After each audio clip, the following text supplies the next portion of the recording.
à tous, vous écoutez l'analyse, une émission de Maison.com. Retombé. Bonjour à tous, ici Paris, je suis Kerwin Maïzo. Bonjour à tous, ici Zurich, je suis Willy Lokassa.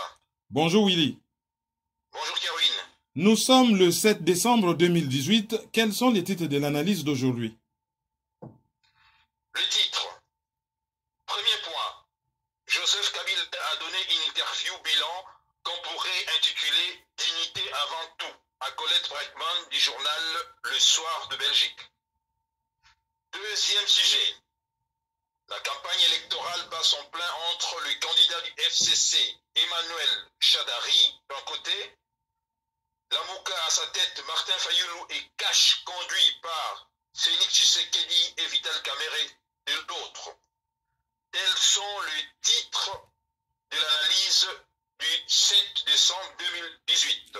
Mais avant de développer ces titres, j'aimerais m'acquitter d'un agréable devoir, celui de te présenter publiquement mes vœux de joyeux anniversaire parce que le 4 décembre, c'était ton anniversaire. Mais comme c'était aussi, par pure coïncidence, l'anniversaire d'une grande résistante, Marie-Sylvie Mami Donja Okako, qui est en Belgique flamande, j'ai saisi également cette occasion pour lui présenter mes vœux de joyeux anniversaire. Et dans la foulée, aujourd'hui, le 7 décembre, c'est l'anniversaire de une grande résistante très connue, c'est Maman Antoinette Kinkala, qui est dans la région parisienne.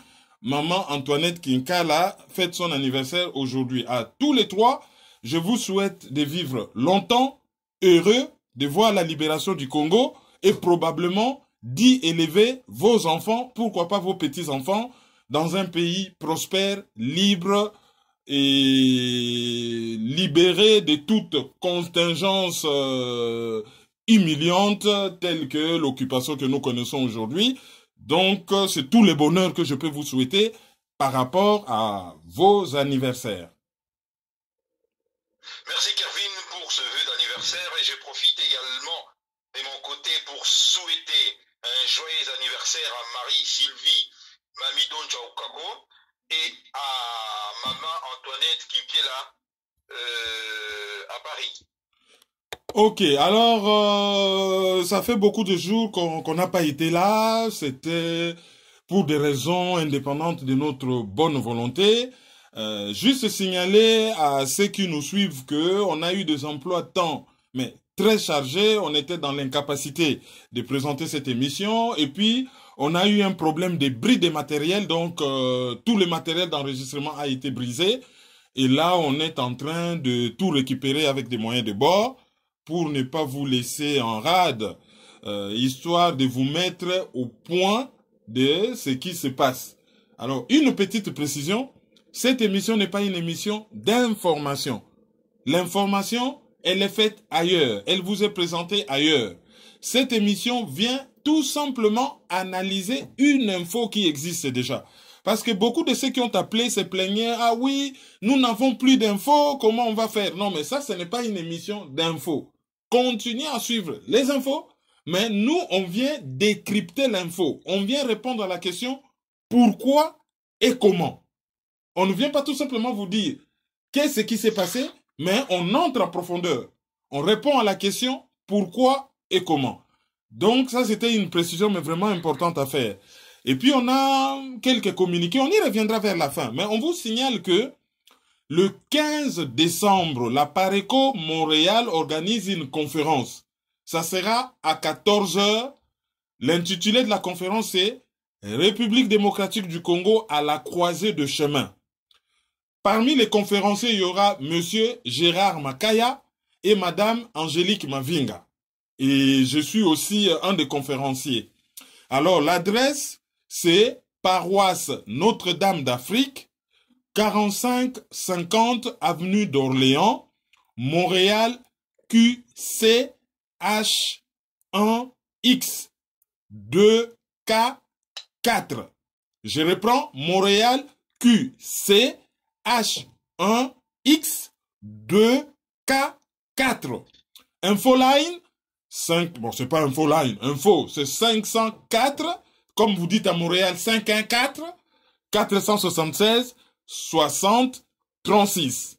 514, 514, donc 514, mais à Montréal, on dit 514, 476, 60, 36. Donc, rendez-vous est pris, si tout va bien de mon côté, mais je serai là. Rendez-vous est pris pour ce 15, à partir de 14 h, paroisse Notre-Dame d'Afrique. Nous serons là pour parler du Congo. Alors, si vous êtes à Vienne, Vienne c'est en Autriche, Paul Kagame, l'ennemi numéro 1 de tout le peuple de la région des Grands Lacs, c'est-à-dire des Congolais, des Burundais, Tutsis et Hutus et toi, des Rwandais, c'est-à-dire toi, Hutu et Tutsi, surtout les Tutsis venus du Congo, parce que lui ne gère qu'avec sa clique venue de l'Ouganda. Cet ennemi numéro 1 sera au Forum Europe-Afrique, qui se tiendra au centre de l'ONU à Vienne. C'est le 18 décembre. Donc, les Congolais y organisent un sit-in autorisé par la mairie de Vienne. Venez nombreux. Venez nombreux. C'est dès le matin, le sit-in, il est là toute la journée. S'il y a des précisions, je crois que vers la fin de l'émission, je vous donnerai des précisions d'heure. Est-ce que ça commence le matin, ça commence à 14 h? Je crois que c'est toute la journée. Venez nombreux, il y a des gens qui viendront de partout en Europe et des démonstrations seront faites. Il faut que le monde entier comprenne. Monsieur vient parler des nouvelles technologies en Autriche. Hein? Au nom de quoi? C'est au nom de notre coltan. Alors, si les gens ne comprennent pas que c'est les sous-traitants des Occidentaux, c'est lui qui sème mort et désolation dans la région des Grands Lacs, et si les gens ne se mobilisent pas, ils pensent que les élections au Congo, c'est la solution, sachez que les candidats qui risquent de sortir de ces élections risquent d'être Emmanuel Shadari, qui sera sous la botte de Paul Kagame, donc le Congo ne va pas s'en sortir. Vous avez intérêt. Vous êtes en Suisse, en Allemagne, en France. Je sais qu'il y a une délégation qui partira de la France vers là-bas. Vous êtes dans toutes les villes autrichiennes. Si vous êtes Congolais, on aimerait voir des milliers de gens là-bas. D'autres Africains viendront, mais Congolais, prêchez par l'exemple, soyez-y. Et puis le 22 décembre, nous sommes à Mulhouse avec l'association RAFA, de lutte contre la drépanocytose.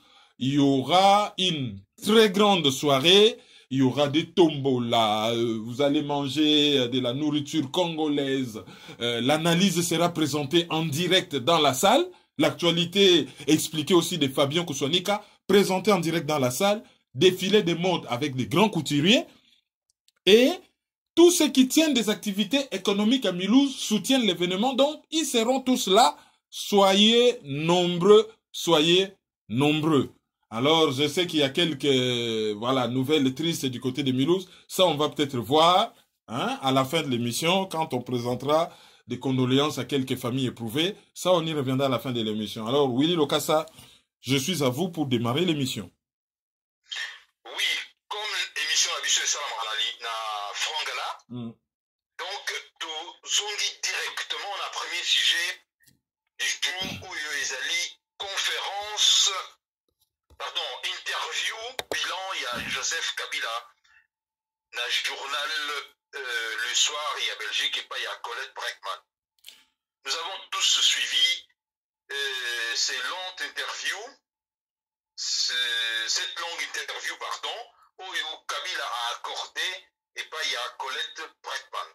Qu'est-ce que vous avez, Kervin, bien, qu'est-ce que tu as à dire? On a nombreux auditeurs, on a nombreuses auditrices, il y a émission, analyse concernant interview, il y a Joseph Kabila. Ben, la première des choses, on a voyé Bisabato Ezali, qu'il y a blog.lesoir.be, bakende kotanga interview ana Colette Breckman 2018 et ça qui a le 1er décembre titre nango ezali dignité avant tout l'interview bilan du président Joseph Kabila. Soki babeti yango bakomona nango batanga yango. Alors, première des choses, ezali ke interview esalami na Colette Breckman. Colette Breckman tozala na confiance na yeti. déjà azalaka pro pouvoir tout rwandais ya Kagame et au début azalaka pro Kabila.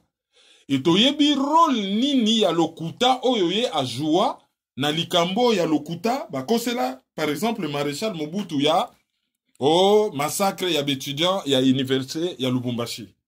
Na université à Lubumbashi, il n'y a pas eu de massacre, il y a eu un meurtre. On a tué un étudiant. Un meurtre, c'est un meurtre et c'est condamnable. Mais tokoki ko toléré que pour des raisons politiques, ba comme ça meurtre et comme un massacre, les faits à koboma batebele. Et conséquence nango pona ko régler ba compte na Mobutu, embargo et tombaki et embargo wana c'est tout le peuple congolais qui l'a subi. Et la même Colette Brackman ne bandeli à pouvoir ya Kabila azali tuti. Mbala moko asali miracle à bunani comme un beau diable dans un bénitier. Allez, à congoliser très rapidement makambo bongi. Donc to salaka na confiance na yete et biso ba misusu to soupçonnaka kazali barbouze. Muto asalaka na ba service et azo jouer rôle moko particulier à travers plume na ye pona ko plaire na b'intérêt moko boye ezali généralement contre ba intérêt ya peuple congolais et peuple congolais subissaka quand même trop par rapport na ba action néfaste ya madame wana ezaki précision liboso ya kosala par rapport na mutasala ki interview eloko mibale tokoki koloba ezali nini ezali que même soki mutasali mabe soki bo scanner makambo azo sala bokoki ko comprendre ndenge nini ngambo wana mosusu bozo bundisa ndenge nini bazo raisonner. Donc ezali important ya kotanga interview wana pona ko comprendre makambo misusu. Na kati ya interview wana esala ndenge nini monsieur Yuma oyo azali PDG ya Jekamine azalaki na colère po ba ONG, organisation non gouvernementale occidentale, bazalaki kosala ba rapport ya mabe sur Jekamine. Et ba rapport wana ekomaki ko déranger ba responsable ya Jekamine. Ba bengi Colette Brackman pona basala interview ba pesa point de vue na bango, disons argumentaire na bango, par rapport na ba accusation wana, et ba menacer que désormais ONG nyonso oyo akofioto la mbanga alobi makambo Jekamine keza lokuta Jekamine ako déposer plainte. Sikoyo Jekamine a décidé ko rendre coup pour coup. Donc tokoki ko zwango à peu près ndenge wana. Mais alors l'air sikoyo Colette Brackman aye na Congo pona asolola na PDG ya Jekamine. PDG ya Jekamine azali un de membres proches ya entourage ya Aka Joseph Kabila, c'est-à-dire azana accès na ye.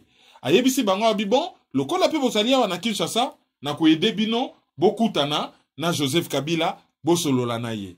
Yango wana Colette Brackman a se retrouvé qui devant Joseph Kabila, azalaki quand même sur la description na ye, amona qui était un président, cravate, costard, mais amona qui penda mandefu, poil dru, look moko ya freedom fighter, combattant de la liberté, ba Buffalo Soldier. Donc, ayi na look moko un peu particulier et ayambi bango. Alors, tango ayambi bango, asali bilan.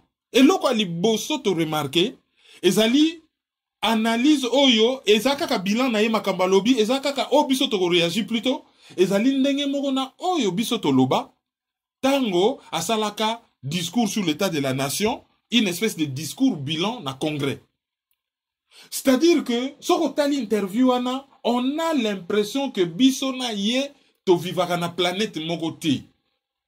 Ou des fois, soko landi ngoti na suko lobi, ou biso batu to beli maboma, toza na ba lunette moko tozo mona situation à Congo sombre, yazo mona ne situation à mboka normal. Manda ya liboso ayaki koluka kimia, asache mboka na kimia, selon ye.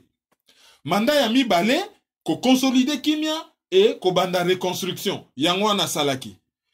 Awa sikoyo reconstruction ezo continuer. Pona ye ça va, mboka ezo kende bien, ça va.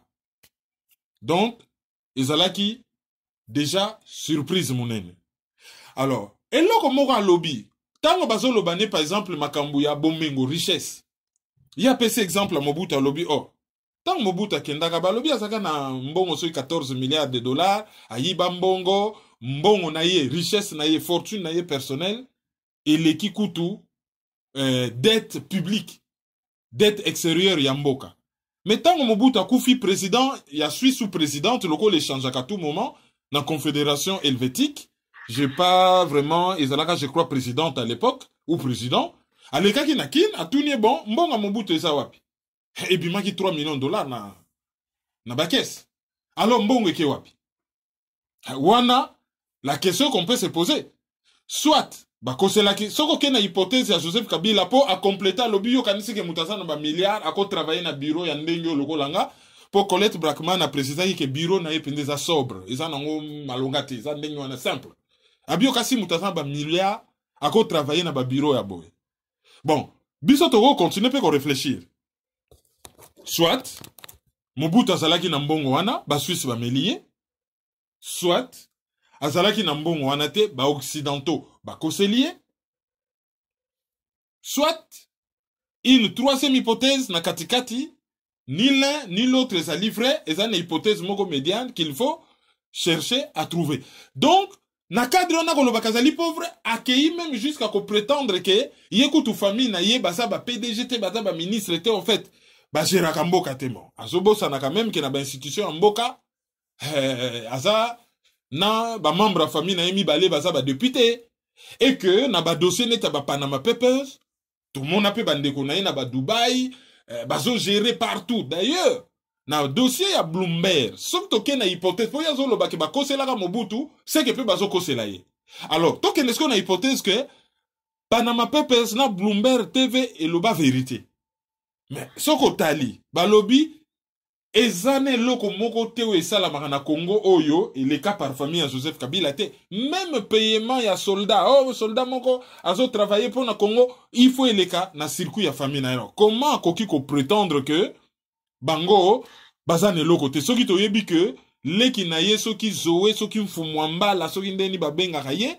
atonga soki kabaka ta hotel kuna na mwanda bon après soko tali ba papier ba biloko ndenge ono komona boy prête non juridiquement peut okei boy ça nango ya yete abima qui prête non ya ba tout ça on ne sait jamais ayebi pourquoi zoloba mais c'était quand même assez surprenant alors soki ça ne loko tokoki koloba ezali dossier ya ba élection pona ye alobi a boyi ba observateur étranger ba ya ko surveiller l'élection parce que totali souverain to organiser l'élection biso moko ba oyo bako ya OIF SADC CEAC Union africaine et tout ça bazali ba africain bazali valable a boyi ba occidentaux ba ya po bango basa déjà na rapport na bango basi ba commis déjà bako ya wana kaka pona ba ya ko enfoncer bango mutu na rapport moko déjà lokuta préécrit pour basa na objectif na bango contre ye yango na décidé bako ya te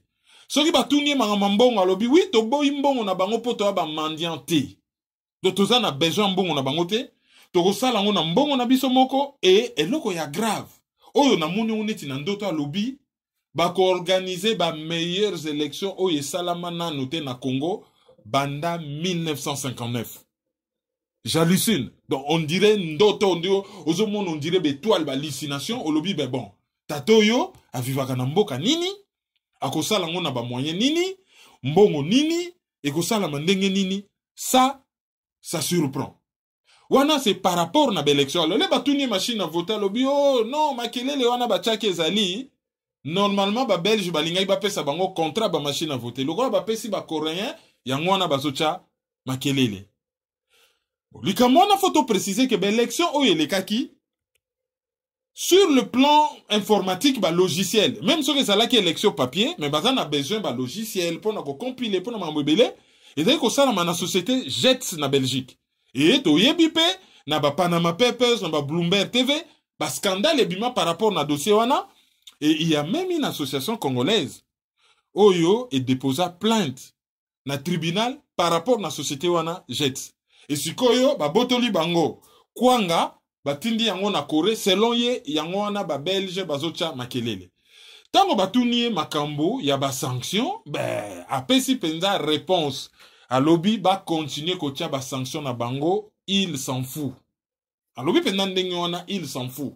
Et ba o ba yebi français, ba yebi signification mo wana s'en foutre. Po tango ba balobaka ngo en public, ba yebaka te ce que ça veut dire na mukuse poto za la vulgaire zali kende ko mibaka. Voilà, kende ko mibaka. C'est ça ce que ça veut dire. Et ezalaka très vulgaire. Alors vraiment, il s'en fout.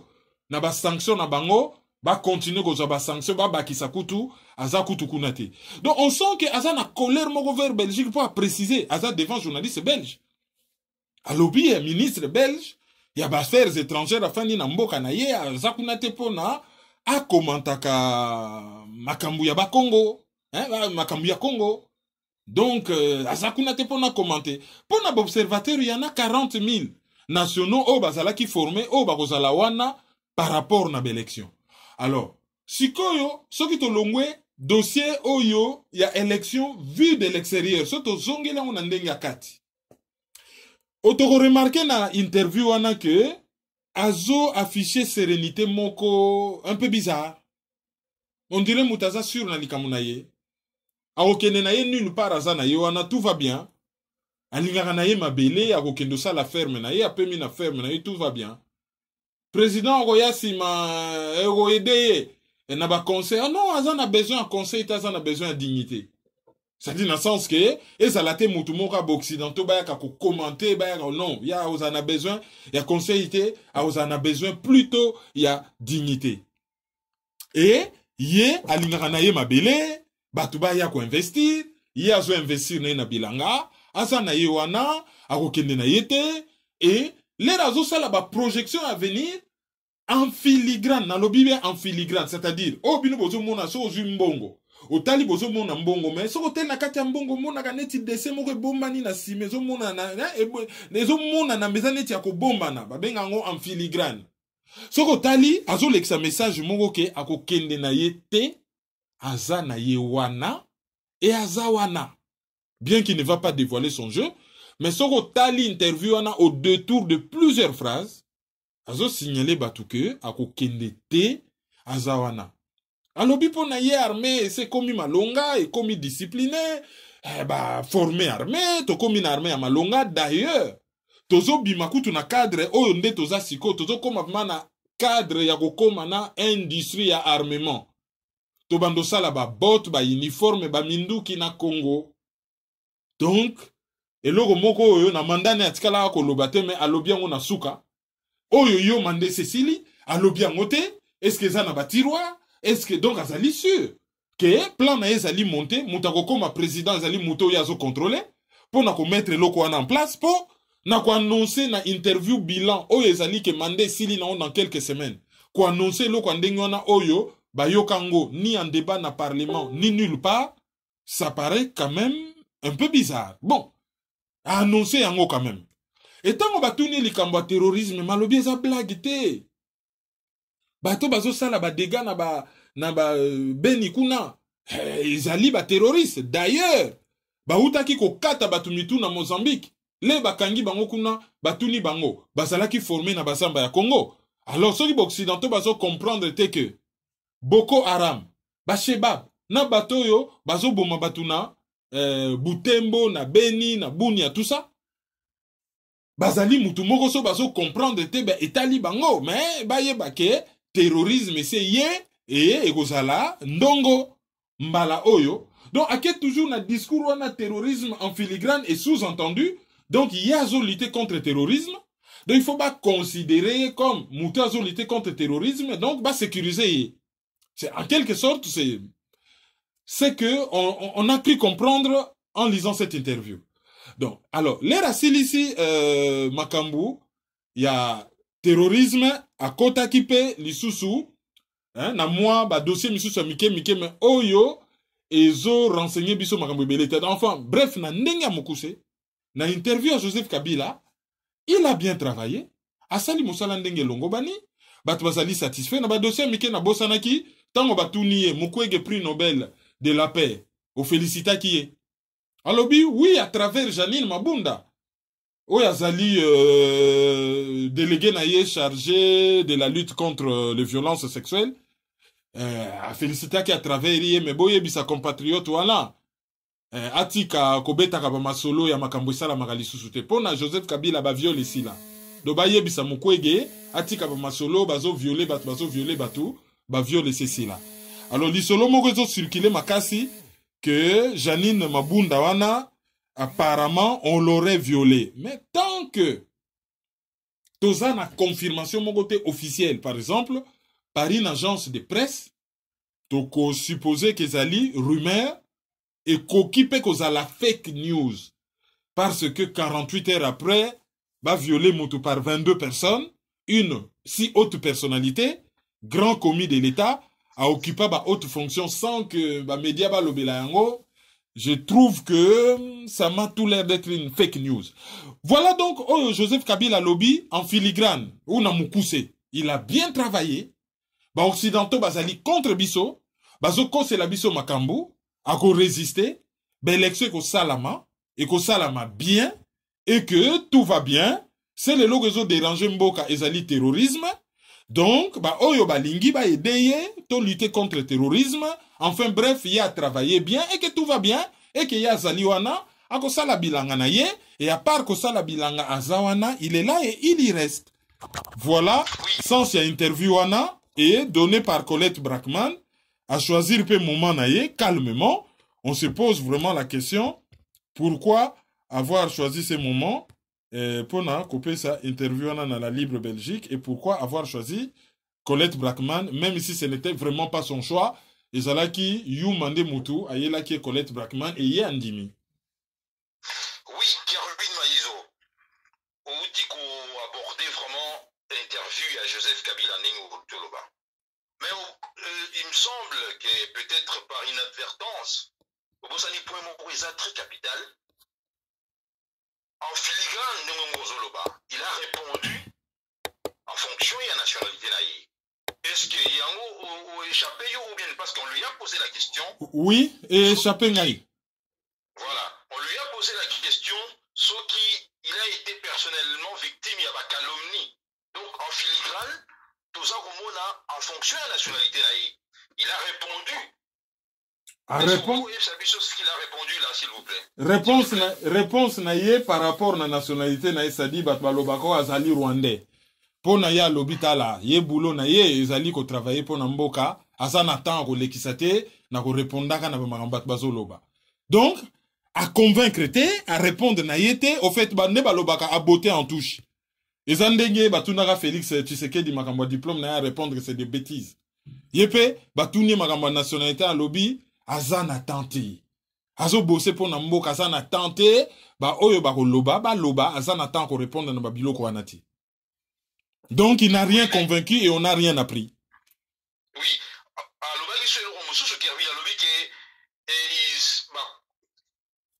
comprendre que les alaki mensonge moko les alaki stratégie à communication pour abattre bango. Et oyo ebimaki na ba officine à l'étranger. Oyo ebimaki na ba officine à l'étranger pour abattre bango donc azanatan ya ko répondre na eloko wanate. Donc pour la députée européen Carole de Gucht, pardon, ex-ministre belge des Affaires étrangères Carole de Gucht, ezala ki ba officine. Pour la député Jean-Luc Chafanoz, ezala ki pe kaka ba officine. Pour na Honoré Ngbanda, ya Apareko, ezala ki pe kaka ba officine. Pour la télévision suisse romande, ezala ki pe kaka ba officine. Et déjà, prestation de serment naï. Pour la collecte Brackman pe, et ça là qui kaka, ba officine. Yé moko prestation. Oui, pour la pierre payant, et ça là qui pe kaka, ba officine. Yé moko prestation de serment naï. Tantôt né à Mouenge, tantôt né à Ewabora. Li passe naï qui serait né je ne sais où. Wana pe kaka, et ça là qui pe kaka, ba officine. Donc il n'a pas convaincu sur ce plan-là.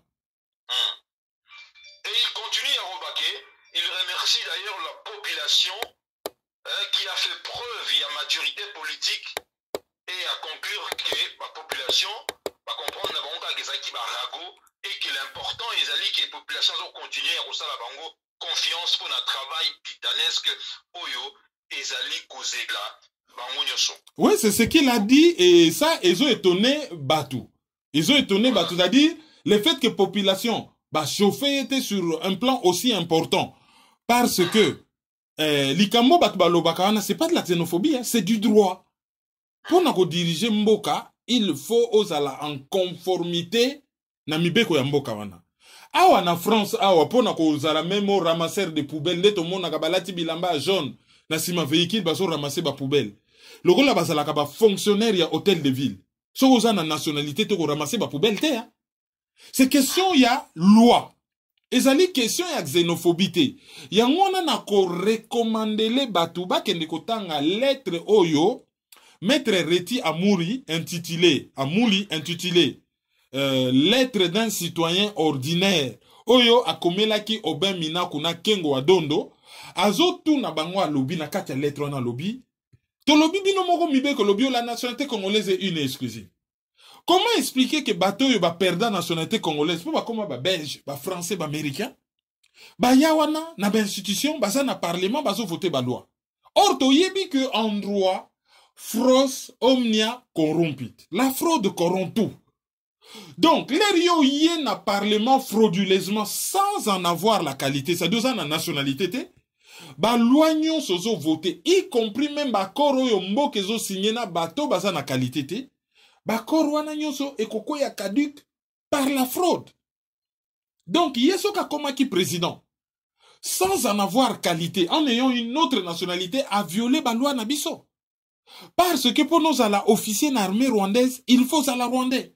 Alors, il y a comment qui congolais quand aye la biso journal officiel. Oyo ya comment qui congolais pour na akoka ko prétendre kozala président na mboka wana. Parce que kozala réellement par exemple fils à Laurent Désiré Kabila, c'est pas suffisant. Okoza na yo même moi na Mobutu oza na nationalité suisse. Soko ke lelo na Congo pour nous comme député, il faut renoncer na nationalité wana batutu ba monake o renoncer na nationalité. Donc réponse wana pesaki ezali réponse moko oyo ezo convaincre nango batu te. Et puis batu na kepe question moko sur FCC. Alors bio FCC wana eza idée moko bimaka depuis l'élection en 2006. Idée na ezala qu'il fallait qu'on travaille na batu tout. Et abengaka Jean-Pierre Bemba à l'époque et abengaka pe IDPS va travailler ensemble. Pona selon ye o pona ko telemisa mboka oyo ko bunda makambo etali kimia reconstruction sécurité stabilité il faut que batu nyonso bacha maboko.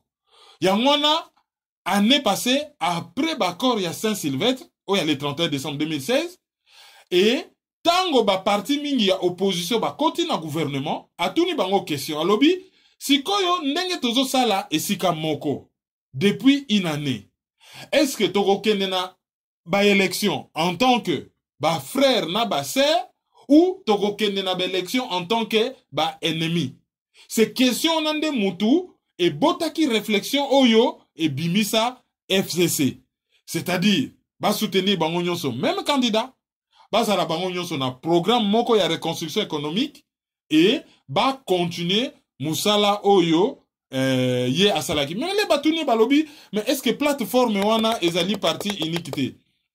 Alobi o nakata FCC ba tendance ezali ebele. Sous-entendu donc ezali parti iniquité. D'ailleurs, au lieu que batba zalana 600 partis politiques et rozala malamu batba sala ba ensemble ya minene et formé comme quatre partis politiques mais ça ensemble la minene oyo et koki ko transcender ba région ezalate que ceux qui batangi parti politique boye idée boa bacha région boye non ceux qui zali ba ensemble et ko transcender donc et ko zala au-dessus à ba région et au-dessus à ba ethnie et ceux qui batimisu soupe ba sangani o bazali en dehors ya FCC mabe ezalite alors ba mekaki ko sala ngo na Genève et simbité alors question selon ye ezali échec te ya initiative échec ya Genève te mais question ezali nani azalaki na base ya initiative wana bon objectif nini azalaki kolanda alors azo espérer c'est-à-dire initiative bon pourtant ba kino sangana na Belgique problème eza kutu échec te mais yazo luka yeba nani azako luka kosangisa opposant na Genève et mutu wana boule na ye idée na ye ezalaki nini tango azalaki kosangisa bango et na ndenge mpe ya kotiola alobi on peut espérer que d'ici le 23 décembre ils soient toujours ensemble et qu'après cette date les gagnants quels qu'ils soient fassent appel à tout le monde et que les perdants acceptent d'avoir perdu. Voilà. Donc, à ce annoncé na batu que problème ezali après l'élection, oyo ako gagner a gagner, mais oyo ako perdre, andi manke ako perdre. Soki botani yango na double sens, nani ako gagner, nani ako perdre, nani oyo il faut andi manke ako perdre. C'est ça la grande question. Mais les bazo tout na même makambo ya ba détenu politique. Bon, réponse kaka ya rochola, alobi, bo benga ba diplomates occidentaux. Batange la bino kombo ya un seul détenu politique. Ba kokokate. Alobi ye, normalement, makambo etali justice, selon le principe de séparation des pouvoirs, etali ete. Akoki ko discuter makambo ya justice te. Alors, des fois, bazai ko accuser bango que l'axis a dit batu moko ata mabezo sala mabobe takara. Mais, alobi, tozali laxicité. Il y a un ex-gouverneur au Bakangaye pour viol. Et zalina ba généraux yo bazali en prison pour la même raison. Alors, et il dit qu'on lobate que, ceux qui yo salaka politique, qui ko violé moi si, il faut ba libérer yo pour yo zali politicien. Azoboa que là, apparemment, tout ça n'a preuve te, mais, tout porte à croire que, azo pensé na Dio Mindongala. Na lobite que Dio Mindongala violaki. Mais, azali accusé de viol et azali politique. Et bon, batangele ba détenu net ba carbone beni, ba tabalusha et tout ça. Alobio bon, pour na ba dossier on a de toutes les façons c'est très difficile à redétenir, à redéfinir ceux qui bazali mais réellement détenus politiques. Mais pour na ba carbone beni à répondre à quitter. Mais pour na makambu ya bato ba assassinat qui Laurent Désiré Kabila alobi loko eza dossier moko ils sont concernés personnellement. Alors, à commenter dossier wanate. Alors, pour un dossier à bras de fer na ba minier, bon, à lobby, bayaki awa, code minier à 2002. Et ça là qui sous bien te, Congo ezali ko perdre, basali mususu ya sika. A bengi bango na réunion, bon, baye na réunion na idée à quoi koyebisa ye ke, ko modifier code minier te fait ça la ndenge ezali. A lobby, ya répondre bango a lobby, oh, bino bozo loba boye, pour na ba actionnaire na bino bosala bambongo na bino. Mais ngai entreprise na ngai ezali Congo, actionnaire na ngai ezali population congolaise. C'est bango nenga na zoyoka, na koyoka la binote et à modifier code wana. Bon, azo déplorer le fait que beaucoup de Congolais na ba mine ba travailler dans l'informel. Mais tout le monde qui peut ba reportage hein, oyo vraiment famille na yena ba garde républicaine bazo contrôler ba mine et bazo piller mboka comme il se doit. Wana pe to mona kiango. Alors, ce qui azo raconté, oh yazo raconté, mais sincèrement, on rêve. Alors, namukuse, il faut to lobani. Bon, pour na chantier à lutte contre corruption PA, lobela kiango, a lobe zelo komo ezo gangrené mboka, bayaki awa, bayako changer congolais, mais ba remarquer que mentalité zo changer kakate, et heureusement que ba congolais ba bébisi bangote. Voilà, hein? Heureusement que ba congolais. Oui. À s'adresser à la diaspora au Bosali. L'analyse des autres dans la diaspora. Qu'est-ce qu'il a dit la diaspora au sa diaspora? Ben, pour la diaspora, bon, déjà, l'obaki ke, y est azo ke na réserve ya armée. Donc, ako comme officier réserviste. Pour na ye, azalaki, ko recommandé, na bata diaspora, bazonga na mboka, bakende ko travailler, bakende ko développer. Netiye, ba ko sala bilanga, ba investir na mboka, ba investir libanda te. Contrairement à Mobutu qui avait des maisons, des résidences, ma propriété en Suisse, en France, il a opté pour Tikala Namboka. Il a opté pour Tikala Namboka. Bon, et puis pour naba œuvre d'art, bon, loko la bazo refongo la musée à Tervuren, et à lobby, bango pe bazo patounie, pour Macron a lancé mouvement moko ya kozongi sa, ba œuvre d'art en Afrique. Et ba pays belé bazo sala, ba ko réclamer ba œuvre d'art na bango. Benin déjà Saliango, Sénégal a Saliango, a construit même Kabakata na musée ya art africain, et lelo oyo musée a terviré na Belgique et kota ki ba travaux ya minene, ezozonga mikoloyo. D'ailleurs, lelo na pokwa na 20h, je crois, 30, na RTBF 1, eza une émission moko ya munene, oyo ezo concerné musée à Tervuren et bakolobela mingi, ba œuvre d'art ya Congo, oyo ba Congolais bazo réclamer que Belgique azongisa. Ye alobi pe que oui, bako réclamer bazongisa, ba biloko na Congo, mais bazo zela nanu, ba travaux ya kabakata na musée, oyo bazana kotonga, soki oyo Corée du Sud azo tonga, soki sili, bako réhabiliter pe musée oyo ezali na Lubumbashi, pona kosenga ke ba biloko wana ezonga. Donc na interview na ye otokolo bana mukuse yango wana. Alors en résumé ezali après ça ne ba interview na ndenge lingi pona la plupart ba congolais azali illégitime, illégal, anticonstitutionnel, bilan na ye ezali catastrophique et que azali un accident de l'histoire. Il n'avait pas à être là. Même si makambo mingi alobi sur la Belgique azana raison. Azani na raison. Sauf que yé moko pa azali produit ya batuana. Ya azali na ye sous-traitant. Ya azali pardon exécutant ya ba sous-traitant. Oyo ba commanditaire ba fabrika pona ko konza Congo. Donc après abeta betane ba discours na ye tutu wana pona biso c'est sans objet. À part le fait qu'il apprendre biso comment il réfléchit ndenga zo mona makambu, ndenga venir à mboka zo kende et aider biso quand même to comprendre makambu ebele. Mais après, sans objet. Kevin Maïzo, pour clôturer ces dossiers, il y a interview, bilan, il y a Kabila. Pendant que Ozaï Koloba, quelque chose m'est venu à l'esprit.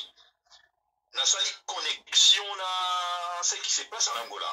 Tu es sans le savoir que le président angolais,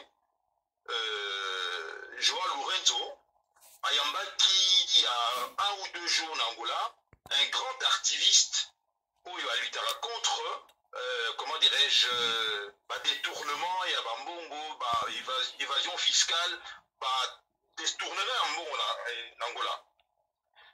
Mais est-ce que vous trouvez quelque chose de positif dans Kabila à partir de l'interview lorsqu'il dit que j'ai choisi de rester au Congo et de construire au Congo. Ma famille également, Naïb Sarabango, va travailler à Congo. Comparé à la situation en Angola, on parle de 200 milliards de dollars au Yoba ex-dignitaire et angolais, bénissant Angola. Et que cet argent va placer au Portugal. Et le gouvernement portugais et disons le responsable économique à Portugal va le dire que si l'Angola arrivait à retirer cet argent et que ça que l'économie à Portugal est basculer dans côté Moko Yamabé. Mais l'Angola a besoin de cet argent pour développer Mokalaye. Mais tu trouves pas quand même que le fait que Kabila a choisi de rester travailler au pays, c'est quand même quelque chose de côté positif, Kervin Maïzo. Ben, question à nous sous-entendre que Kabila est sincère et qu'on doit croire à ce qu'il dit. Sauf que, il ment. Ce qui est tangi Panama Pepe, oui, lelo.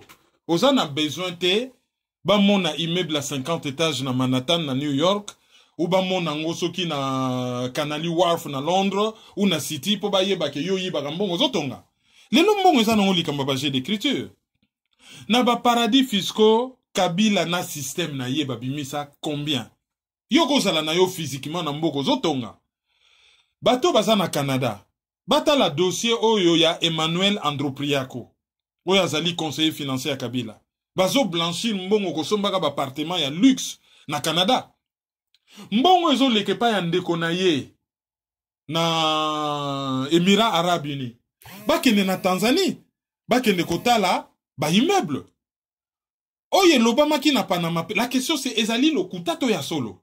Parce que cette question sous-entend que il a raison, à ça sincère en fait. Ah, moi je travaille au Congo, on doit le croire, non. Azali démenti par justement Panama Papers, na ba dossier ya Bloomberg TV. Mais complètement démenti, Bango pe ba saigner mboka à 80. Même si il y a quelques appartements de luxe, qui valent des millions, hein, certes. Mais ce balobi ba kota ma côté ya mbongo, mbongo ezali na ba paradis fiscaux, ezali na ba pays moko oyo oyo kao île nuit, île vierge. Oh na Panama. Ba mbongo ezali kuna, ça se chiffre en milliards. Donc il ne suffit pas de dire des choses pour na que ose à la sincère. Il y a un hiatus, c'est-à-dire écart ya monene ezali entre ce qu'il dit et ce qu'il a réellement fait. Oui, mais Kervin Maïso, les choses ne se cachent plus. Ça finira un jour et Koubima Kaka, on va le savoir. Mais Kervin Maïso, au Utopesa et technique ni Awa, exemple, il y a Panama Papers. Alors qu'il n'y a pas longtemps, Awa Kaka na liste de ça là-haut, il n'y a pas immortel dans le Lubumbashi. Lorsque les journaux belges, le problème il y a le Lubumbashi, massacre soi-disant à Lubumbashi, au lobby qui a eu seulement un homme. Un homme qui, enfin, une seule personne monte à Koufagi. Mais aux courant, on n'a pas dans la paix, ces gens-là sont maintenant contre Kabila, ils peuvent dire n'importe quoi. Je ne suis pas entré au côté de la Kabila, mais je veux que tout ça, l'analyse Mokoboye, est un peu juste, dans le sens que, si on a 200 milliards, Oyo Bimi na Angola, Oyo Kiba Angola, parce qu'on a besoin d'Angola et faire développer Bango, les hommes politiques Angola, placer Angola Portugal, gouvernement Portugal a le dit que non, on a pour ce qu'on bendi Angola, puis c'est au cours la faillite, mais l'Angola à 7 ans, on a besoin, on n'a pas développé l'infrastructure. Mais ce Kabila a investir dans mon Nenga lobby, dans la famille, tu trouves pas ça qui est ça positif? Oui, mais oh, il y a Colette Brackman à Lubumbashi. Il parlait de morts d'hommes, il n'a jamais fourni de preuves. Tant on va fournir contre-preuves, il y a eu un mort. Mais tandis qu'il y a Panama Papers, les preuves sont là. Il y a des fils et des fils. Bah, journalistes d'investigation, bah, trier na papier wana. Willy, biso to na poto. Ceux qui, ozo kende quelque part, par exemple, kosenga visa, bah, kosenga relever des comptes. Relever des comptes, on est ali papier. Bah, kotala concrètement na papier wana, produit par la banque. Oh, il y a Panama Papers, les alités, bah, journalistes, bah, qui bah, fan na TVO, aïe bambongo. Non. Ils ont sorti des documents et des documents, bah, tiens, on a disposition. Il y a, bah, journalistes, et bah, journalistes, bah, épulché na kati, parce que, bateau nyon se bazala qui atteint na ba pays misusu. Ba pays où ils allaient qu'on se respecter. Bah, tu vas kota ba boloko, ba nkete salama, ils ont trouvé que c'était vrai. Alors, ceux qui allaient prouver, documents à l'appui qu'ils allaient vrai, pourquoi naka Joseph Kabila togolobate qu'ils allaient vrai? Parce que Ayana nous peut na démenti concret pendant qu'ils allaient qui l'okuta. Et c'est des documents bancaires. Hein? Bah, documents, ils allaient ba fil, il y a banque, ba documents comptables et bima. Et monana. Donc, moi, je pense que Azali sincère tel razo tenir ba propos wana. Sur le plan Loba Loba, il a bien parlé, mais sur le plan Sala Sala, ces gens, boyoko ngana zoloba me bo sala o ngana salite. Oui, merci Kevin Maïzoba. On sait qu'à Rosanga, ça quand même, on a placé quelque part, mais moi j'insiste sur le fait qu'il dit, il continue de travailler au pays, il n'a pas de maison à l'étranger, comme le feu, maréchal Mobutu en avait partout, en Suisse, en France, partout, ma propriété à Portugal, partout les logos de Wambok Banda, Kongo, Kende Wapi. Mais bon, si il s'avérait vrai que, oh, Yazor le baiser est vrai, en tout cas, j'estime quand même qu'il y a quelque chose de positif. Est-ce que, encore dernière question, Kervin et Yilinga Raboye, est-ce que le fait qu'il a renoncé à un troisième mandat, naïe, alors qu'il pouvait éventuellement le faire, est-ce que le fait qu'à une interview, ils seront capables, le Congo sera capable maintenant de créer un armement, tout ça. Parce que Kabila est en position de force. On a vu que dans l'interview, l'armée est structurée maintenant. L'armée est commis bien organisée. Et qu'il y a un moyen vraiment à retenir longtemps. Parce que service, ils ont dépendu de créer un mot. Mais le fait qu'il a lâché, à l'objet qu'on s'est représenté, tu ne trouves rien de positif, ne serait-ce qu'il y a une félicité action qui a fait Maïzo. À lâcher, va faire lâcher na makasi. Ça c'est première des choses.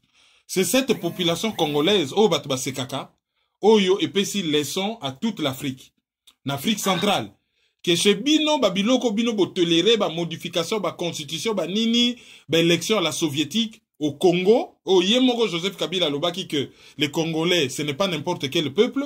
Na Congo ba telemelié. Abunani nango banazo mbuna na ko changer constitution. Bana soki ba janvier 2015 ba septembre 2016. Batu baso kufa. Batu ba telemelié et ba obligé yé à l'acheter. Ça, c'est la première des choses. La deuxième des choses, c'est un militaire, c'est un officier, c'est un stratège. Il ne faut jamais batuba kanisakeo azamaye letende bakanisaka. Non seulement c'est un militaire, c'est un stratège, mais derrière yé azana ba officine moko très puissant au bachake na pouvoir oyo bazo bosser pour naye. Entre autres, ba service à renseignement ougandais, ba service à renseignement rwandais, à l'époque, ba service à renseignement sud-africain, ba tout oyo, bazali proche na Bill Clinton, c'est-à-dire, basana ba bureau d'études na bango, et au monde même, Louis Michel azo soutenu Chadari, dauphin à Kabila, donc, ba milieu moko belge, ba se coaliser, ba tche, ba cerveau et belé simanaye, et bangonde batou, bazo edeye na réflexion stratégique naye, oyo, ezo pesaye, une certaine arrogance à tenir ba discours à tenir. Et en matière de guerre, pour Oyezan, Yéna ba Congolais, c'est la guerre. La guerre est déclarée. Jamais dans une interview publique, on va relaxer ba faiblesse na yo, on nga nazo banga, nga iboye, nga kutu, nazakane hélicoptère déjà plein na carburant, nga kutu peut-être nasina solo la na président Sassou, soke yindi na koki mana na braza, il ne peut pas dire ça. Il va donner l'impression que tout va bien, que je serai là, c'est mon pays, nako sala bilanga, nako me déplacer te, nako zalawana. Mais derrière, tu y a une stratégie. On va faire passer un candidat Bwana, oyo déjà zana ba sanction donc ako ki man Europe te, o soke yindi moyen ki ma même pas en Europe, yebi ke kuna kutu bazo zelaya zana ba sanction. Donc ako ki makana ba place o bako rattraper facilement. Oyo ya yebi ke soka mettre ye hors circuit. Ya koki kozonga. Batba bosanate, Chadari a sa famille à Maman Sifa. Donc, ce qui Maman Sifa sa maman nae, donc Chadari a sa noko nae. A garder pouvoir na famille et à s'arranger na fichier nae corrompu. À part fichier corrompu, na ba machine à voter nae. À s'arranger que Chadari abima. Ba occidentaux ba ko ganga wa ndenge ba mesana. Wa le ba ko ganga. Bandimi na bango ba résultat. D'ailleurs, Jason Stern alobaki yango alobi pour les occidentaux, Kabila présenté na yekaka dauphin. Un ambassadeur, un grand ambassadeur lui a dit. Et bango bazali na bango prêt ya ko soutenir Muto Kabila ko présenter même ceux qui a fraudé. To moni campagne yo ba Louis Michel bazo mené. Donc quelque part, tozali na guerre, ezali likambona stratégie. Il ne va jamais venir dire la vérité publiquement. Pour ne pas se servir de la vérité, on n'a pas de faiblesse, on n'a pas à battre. À côté, ça a l'impression que tout va bien, que la situation est sous contrôle. Mais en réalité, tel n'est pas le cas. Batu Oyo, je vais vous dire quelque chose. Kinke Mulumba. Batroupe ya Afdel, basi ba l'équipe pon ma tete. Kinke Mulumba na RTN Sazo Lubanini, tout va bien. Président Zali Azosala et Loko Ezati. L'air kaka sili siko loba boina TV salinini. Tout la mouizi ya zaza. Direction Braza, Akimi. Ba troupe ya Afdel, ba eko koma na centre-ville. Moutou moussou pa kwa fana nepe nandaku naïf. Ah, oui, ya zali ministre information. Azo loba ya sol. Ministre aouti koloba. Mais l'air ya zo loba na TV bat bazo seka. Batukuta bakingasa nini. Oh non, kinke alobi mobuta sana ye. Bat balobi mais Afdel basi ba l'équipe bango bazo kende ba komi ba la voix disait yé les racistes koloba boye Akimi. Donc parole ya ba politicien, il faut tozwa kango toujours avec des pincettes. Les toka bana mike ba parents na biso ba koko na biso bazaki na torte ya koyebisa ka biso ah moi no politique ça dit moi no azalokuta. Donc il faut vraiment ba parole à ba politicien on a kozwa ka yango avec beaucoup de pincettes. Oui, toujours avec ma cassette, mais on se pose des questions tabous et alité. Nous essayons de réfléchir tout simplement à haute voix pour éclairer d'abord Bissomoko et puis éclairer Bato Bazolanda Bisso. Donc on dit le deuxième sujet Nabiso, Kerwin Maïzo. Campagne électorale et commis son. Tomoni, candidat, basa sur le terrain. Fatuvite, bazala qui na Goma, baleki na Bukavu, tomoni ba plan. Fayulu na lamuka, à surprendre batou, azala qui na este kuna tishiko azali kuna, na Beni, na Butembo, tomoni na Goma. Celui qu'on disait que azali popularité, là je parle de Fayulu, aujourd'hui, à ont drainé ma foule immense. Et là, Nini Kervin, comment est-ce qu'on peut analyser campagne surprenante, il y a Martin Fayulu. Ou bien, les Bagonios Sobaza ont évolué sur le terrain. Bon, Wanezali, deuxième sujet, analyse. Tozui quand même sujet à Liboso, Oyo sur interview à Joseph Kabila. Oyo, en quelque sorte, Azali protagoniste. Il y a Makambo Ezali Kolekanabe élection. Et sujet wana to analysant en long et en large et qu'on permettre biso to évoluer bien na sujet amibale. Mais le rôle to sali presque 1 heure na sujet oya liboso. Je pense que question wana na magambo nyo sezo leka na période électorale oyo to ko considérer comme deuxième partie analyse oyo to ko sala dans pas très longtemps. Alors na ko me saisir juste quand na occasion oyo pour na kozwa quelques auditeurs du jour, tozui par exemple Pensador Realista, tozui Gizilelok Gis, tozui Sami Nurfes Liliane, et tokoki kozwa pe Robert Soleil. Et puis, tozo saisir l'occasion yo pona ko féliciter ndeko na biso Diane Clarisse Yolo oyo azali élu na communauté ya ba Congolais à Washington. Alors Madame Alula azali présidente, ce sont maintenant les femmes qui dirigent communauté congolaise à Washington et na board, c'est-à-dire comment on peut appeler ça? Ensemble, il y a bateau yo, bazali ko diriger neti ba commission. Alors Diane Yolo azalaki élu. Donc félicitations à Diane Clarisse Yolo et puis na Madame Alula pour na élection na bango na communauté congolaise à Washington et félicitations na Gary Iwele GI Bakolo State. Yazalaka premier congolais ou acha première vidéo na YouTube.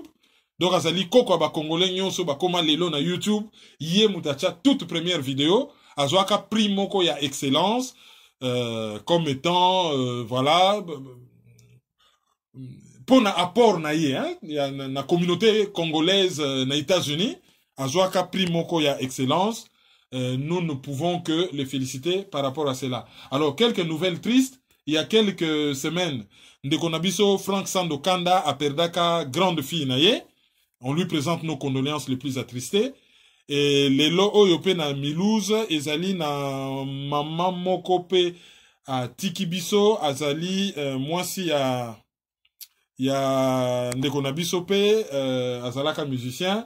Je crois que na kozongi là on analyse ami balé, je fais juste un petit trou de mémoire. Par rapport na Kombo naye, on leur présentera nos condoléances les plus attristées. Alors na Liège, Madame Ginette Chada, te représenter l'épée, nos condoléances les plus attristées. Nandenge à perdre Kokonaye na Essen Allemagne. Kokonaye o ya Koufi, Azali, Mama Bokilo ya Mbanda Nangai. Sadinga na bali leki ya bali yaya. Et Muto yo a bali yaya ya Madame, a Koufeli Maman en Allemagne. On leur présente nos condoléances les plus attristées. Alors, numéro à téléphone Nabiso. Lika Mobile Ezali 0033 758 469 414 ezali Laika Mobile ya France pour na ba oyo balingi ko charger on na ba unité tozali pe na numéro ya mibale yango kuteza na WhatsApp ezali 0033 763 55 38 46 chaîne YouTube Nabiso ezali Kerwin Maïzo bo s'abonner c'est gratuit page Facebook Nabiso ezali les amis de Kerwin Maïzo le panafricain PayPal Nabiso ezali maizo@hotmail.com. MAYZO@hotmail.com. Merci na CPLA TV, merci na ccdp-rdc.com, merci na Debriefing Media Channel, merci na Congo Éveil Radio na New York ya Jean-Bart Mosulu. Bo se branché, bo landa yango et bo tikalawana sikoyo tozo décrypter campagne électorale, mais garder à l'œil première partie analyse pour makambo ezolobama na première partie analyse ezali na ba conséquences na deuxième partie analyse. À tout à l'heure. Merci. C'est Dadadi. Merci beaucoup. Merci beaucoup. Merci beaucoup pour tout ça va.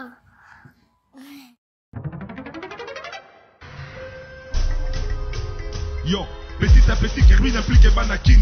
Fouta ici, fouta par là, fouta autant. Dans les mille qu'on foutait là. Peuple congolais. Yo, qui n'a l'autre zaba colocataire? Où les ali colocataire? Qui n'a l'autre zaba colocataire? Où les ali colocataire? Qui n'a l'autre coma colocataire? Où les ali colocataire? Qui n'a l'autre zaba colocataire? Où les ali colocataire? Donc c'est soutenir. Il faut lutter pour une nouvelle société. Mais pour la lutter, il faut que la arme, il y a vérité, il y a justice.